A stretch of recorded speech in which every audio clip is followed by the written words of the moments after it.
Hello, class.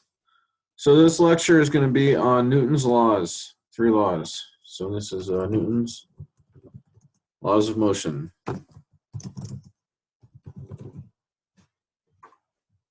Okay, and there's three of those. And so the first law, law one, and that basically says that an object at rest remains at rest.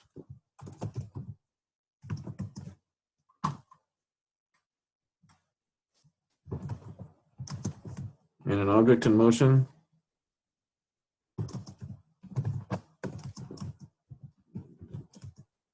tends to stay in motion.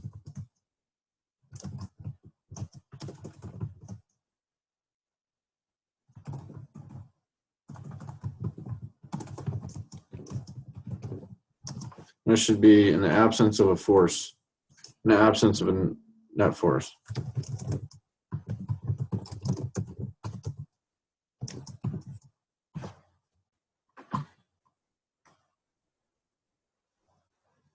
Okay, and so basically what that means, we'll call a force, we're going to call force F. And actually, I'll make that bold. So F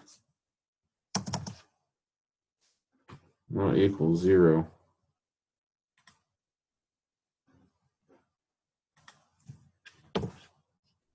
F equals 0. And so this is actually a vector.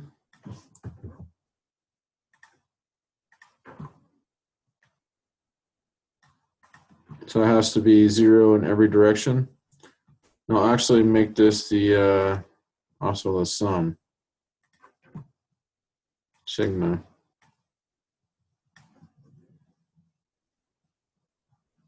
And so that equals, that could equal, say, force 1 plus like the weight. We also often call W, which is like the mass times gravity, or the tension. And these are all forces. And they'll all have a direction.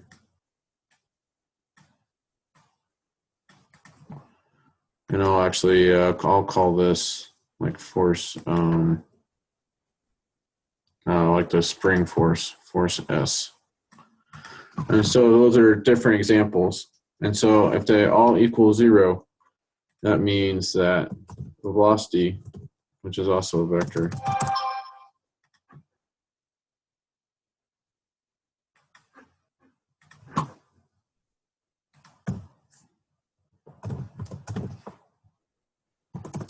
and so that's, yeah, that's a vector.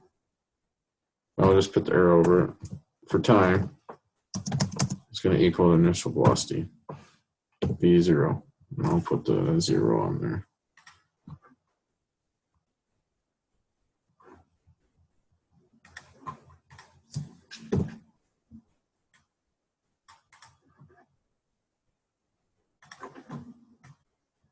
So these are vectors as well. And so that initial velocity would be a vector.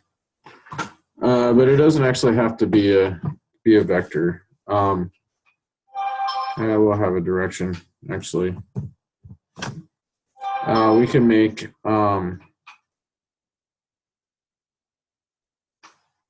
the coordinate axis along that, but we'll just go ahead and say that the velocity is a vector and that initial velocity is a vector. And so that also means if something's at rest and there's no force, it'll stay at rest. It's more difficult conceptually to think about this, as there not being a force that causes motion, but if something has an initial motion. And we can just do this in one plane. And imagine this as like ice or something like that. And we'll just have a little solid block on here. Make that a different color.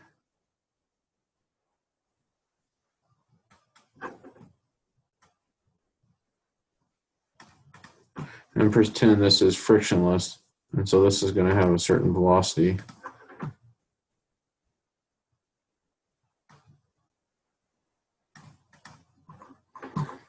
And as it goes along here, if there's no force or anything, as it comes to here, it'll have the same velocity. As it comes to here, it'll have the same velocity, assuming that there's no forces in any direction. So say for this, there'll be a, this is a good example, there'll be a force of weight down there, and there'll be a normal force. And so we can, so this will be weight, and that's going to equal m times g.